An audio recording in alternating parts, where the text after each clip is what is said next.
तो hello everyone, welcome back to my channel. आज है 18 नवंबर और आज हम लोग पढ़ेंगे 18 नवंबर के सभी इंपॉर्टेंट करंट अफेयर्स के क्वेश्चंस को और सभी क्वेश्चंस को हम लोग एमसीक्यूज रूप में देखेंगे, साथ ही सभी को डिटेल में भी डिस्कस करेंगे। तो चलिए स्टार्ट करते हैं आज का सेशन। तो आज का पहला सवाल है, राष्ट्रीय मिर्गी दिवस या फिर नेशनल एपिलेप्सी डे कब मनाया जाता है? तो नेशनल एपिलेप्सी डे मनाया जाता है हर साल 17 नवंबर को। इसका उद्देश्य क्या है? तो एपिलेप्सी के प्रति यानी कि मिर्गी के प्रति जागरूकता बढ़ाना, साथ ही इसके प्रति गलत धारणाओं को मिटाना और इस न्यूरोलॉजिकल विकार से पीड़ित लोगों की सहायता करना। और विश्व मिर्गी दिवस या फिर अंतर्राष्ट्रीय मिर्गी दिवस हर साल मनाया जाता है फरवरी महीने के दूसरे सोमवार को। और अभी तक इसके थीम की घोषणा नहीं की गई है। अगर इसके थीम की घोषणा होती है तो आगे के क्लास में हम लोग डिस्कस करेंगे। तो आंसर हो जाएगा ऑप्शन डी, 17 नवंबर।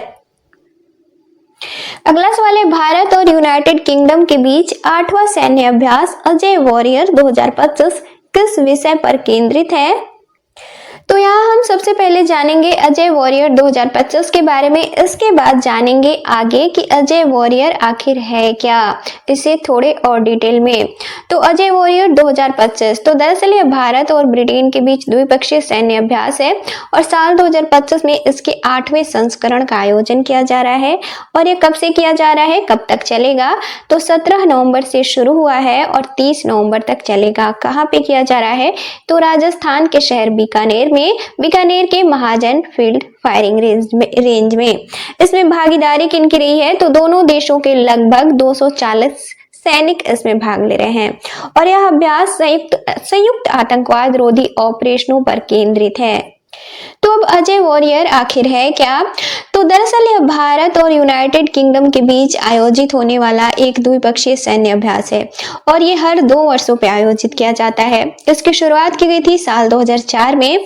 इसका उद्देश्य है दोनों देशों की सेनाओं के बीच आपसी तालमेल, साथ ही प्रशिक्षण और आतंकवाद रोधी अभियानों में सहयोग को बढ़ावा देना।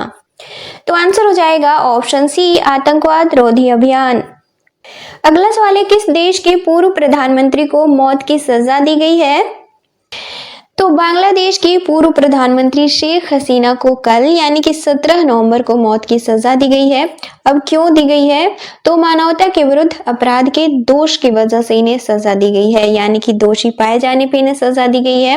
दरअसल बांग्लादेश की ICT यानी कि इंटरनेशनल क्राइम्स ट्रिब्यूनल द्वारा इन्हें 3 अपराधों के लिए दोषी पाया गया है। ये कौन से हैं? तो हिंसा भड़काने का आदेश, इसके अलावा हत्या के आदेश, इसके अलावा अत्याचार रोकने में विफल रहने का दोषी पाया गया है इन्हें। अब यह है क्या? अगर हम इस सब को थोड़े शब्दों में समझे तो दरअसल जुलाई अगस्त 2024 में बांग्लादेश में एक छात्र आंदोलन हुआ था जिसमें कि आरोप है उस वक्त बांग्लादेश की प्रधानमंत्री थी शेख हसीना, इनकी पार्टी थी अवामी लीग। तो दरअसल उस दौरान इन पे आरोप है कि इन्होंने ड्रोन, साथ ही हेलीकॉप्टर, इसके अलावा खतरनाक हथियारों के इस्तेमाल के आदेश दिए थे, जैसे कि लगभग 1400 प्रदर्शनकारियों या फिर छात्रों की मृत्यु हो गई थी। और इन सब के बाद शेख हसीना 5 अगस्त साल 2024 को देश छोड़कर भारत आ गई थी। तब से भारत में ही हैं।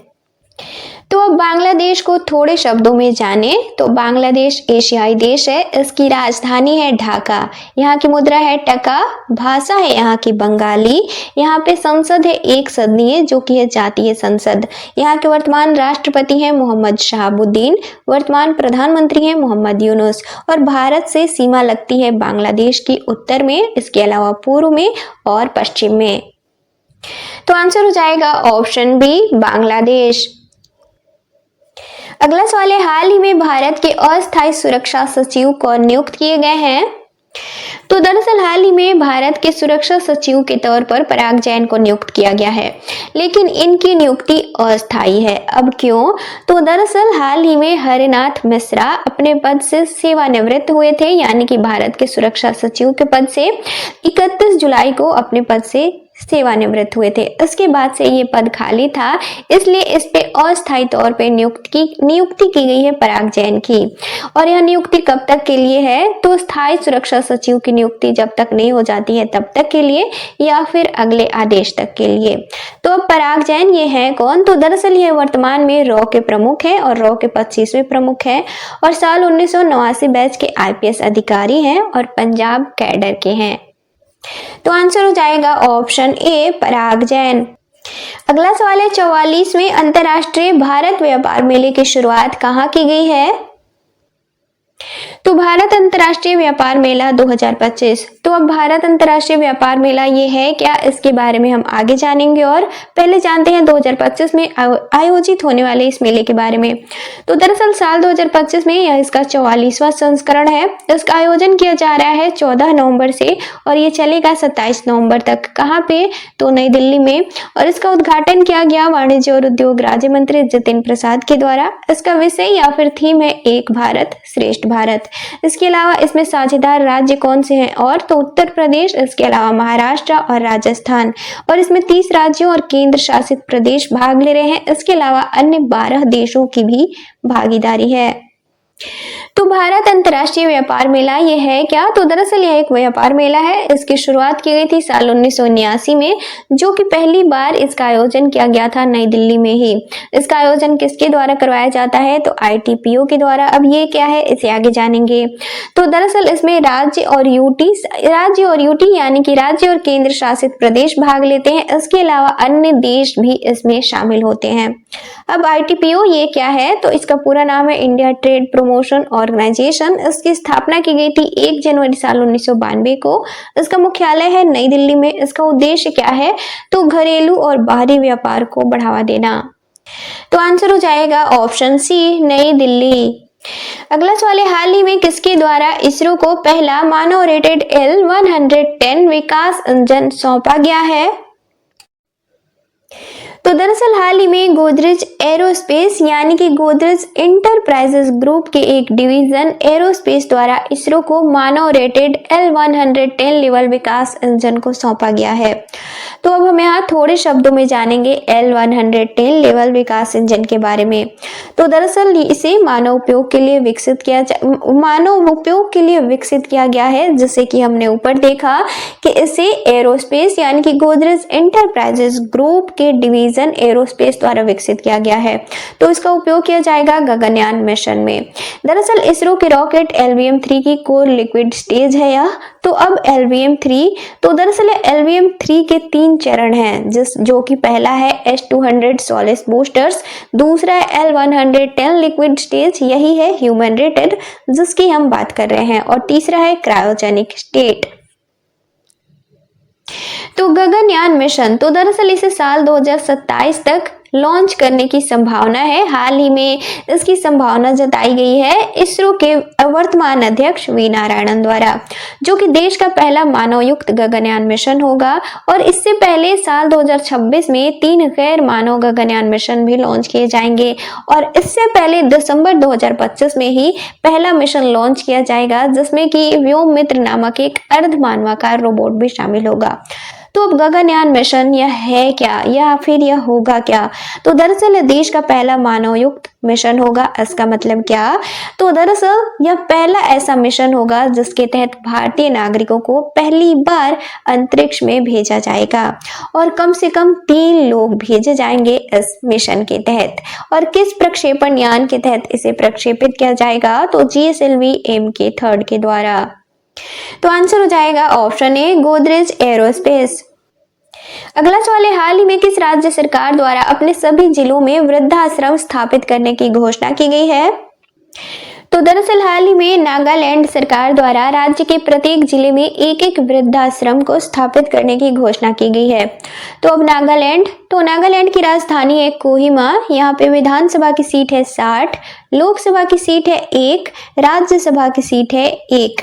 अब यहाँ पे मुख्यमंत्री कौन है वर्तमान? तो नेफ्यू रियो है। इसके अलावा वर्तमान राज्यपाल हैं अजय कुमार भल्ला। तो आंसर हो जाएगा ऑप्शन बी नागालैंड। अगला सवाल है हाल ही में भारत के पहले रिवर टर्मिनल का उद्घाटन कहाँ किया गया है? तो हाल ही में भारत के पहले रिवर टर्मिनल का उद्घाटन किया गया है असम के गुवाहाटी में। किसके द्वारा इसका उद्घाटन किया गया? तो निर्मला सीतारमण के द्वारा, जो कि वर्तमान में भारत के वित्त मंत्री हैं। और Assam inland water transport development society द्वारा इसे निर्मित किया गया है। अब इससे फायदे क्या होंगे? तो नदी यातायात, साथ ही पर्यटन और शहरी रिवर कनेक्टिविटी को बढ़ावा मिलेगा। तो आंसर हो जाएगा ऑप्शन ए, गुवाहाटी। अगला सवाल है, गरुड़ वायु अभ्यास भारत और किस देश से संबंधित है?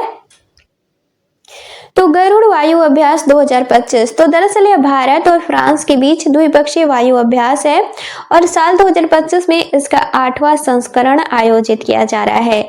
इसका आयोजन शुरू हुआ है 16 नवंबर से और चलेगा 27 नवंबर तक। कहाँ पे किया जा रहा है? तो फ्रांस में। और भारत की तरफ से इसमें भाग ले रहा है सुखोई 30 MKI। तो आंसर हो जाएगा ऑप्शन सी, फ्रांस। अगला सवाल है, क्या है मत्स्य 6000? तो मत्स्य 6000 ये है क्या? इसे हम थोड़े शब्दों में जानेंगे। तो दरअसल यह एक मानवयुक्त सबमर्सिबल वाहन है जो कि भारत के समुद्रयान मिशन का हिस्सा है। और समुद्रयान मिशन तो यह पृथ्वी मंत्रालय के अंतर्गत कार्य करता है। अब इसका लक्ष्य क्या है? तो गहराई में खनन योग्य समुद्री संसाधनों जैसे कि पॉलीमेट्रिक नोड्यूल्स, इसके अलावा गैस हाइड्रोजन्स, इसके अलावा सल्फाइड आदि की खोज करना। इसका निर्माण किसके द्वारा किया गया है? तो national institute of ocean technology Chennai के द्वारा किया गया है। इसकी क्षमता कैसी है? तो 3 लोग इसमें जा सकते हैं, 1 पायलट और 2 अन्य सदस्य। इसके अलावा अब इसके परिचालन की क्षमता कैसी है? तो 12 घंटे की।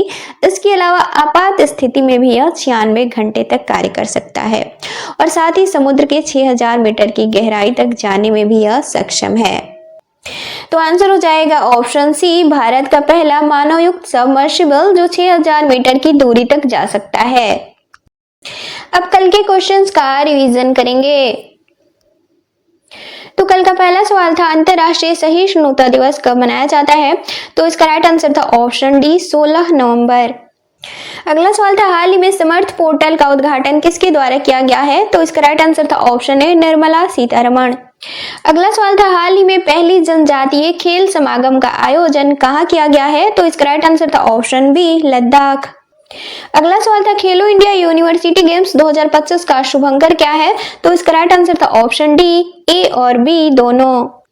अगला सवाल था, हाल ही में हरियाणा राज्य महिला आयोग की ब्रांड एम्बेसडर कौन नियुक्त की गई हैं? तो इसका राइट आंसर था ऑप्शन बी, शेफाली वर्मा। अगला सवाल था, हाल ही में किस राज्य के कृषि विभाग द्वारा शाश्वत खेती समृद्ध शेतकारी को अपना नारा चुना गया है? तो इसका राइट आंसर था ऑप्शन सी, महाराष्ट्र। अगला सवाल था, हॉकी विश्व कप 2026 की मेजबानी किसके द्वारा की जाएगी? तो इसका राइट आंसर था ऑप्शन डी, ए और सी दोनों। अगला सवाल था, संगठित अपराध के खिलाफ संघर्ष का अंतरराष्ट्रीय दिवस कब मनाया जाता है? तो इसका राइट आंसर था ऑप्शन डी, 15 नवंबर। अगला सवाल था, सालू मारदा थिमक्का किस क्षेत्र से संबंधित है? तो इसका राइट आंसर था ऑप्शन सी, पर्यावरणविद।